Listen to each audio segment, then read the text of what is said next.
മൂന്ന് തരത്തിലുള്ള ശരീരങ്ങളാണുള്ളത് കാർത്തികേയ. സ്ഥൂല ശരീരം, സൂക്ഷ്മ ശരീരം, പിന്നെ കാരണ ശരീരം. സ്ഥൂല ശരീരം എന്നറിയപ്പെടുന്നത് നമ്മുടെ ശരീരത്തിൽ തന്നെയുള്ള അംഗോപാംഗങ്ങളാണ്. അവയെല്ലാം പ്രത്യക്ഷവുമാണ്. അവയെ നമുക്ക് സ്പർശിക്കുവാനും സാധിക്കുന്നതാണ്. എന്നാൽ സൂക്ഷ്മ ശരീരത്തെ നമുക്ക് ദർശിക്കുവാൻ സാധിക്കുകയില്ല. അതിനെ ആത്മാവെന്നും പറയുന്നു.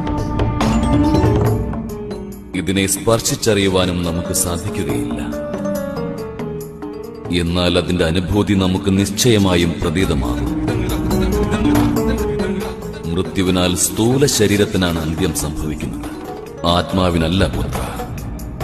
ആത്മാവിന് ചുറ്റുമായി അദൃശ്യമായ മറ്റൊരു ശരീരവും ഉണ്ടായിരിക്കും.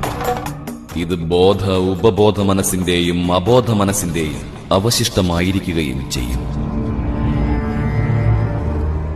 അതൃപ്തമായി അവശേഷിക്കുന്ന ഇച്ഛകളുടെയും വാസനകളുടെയും കലവറയാണിത്.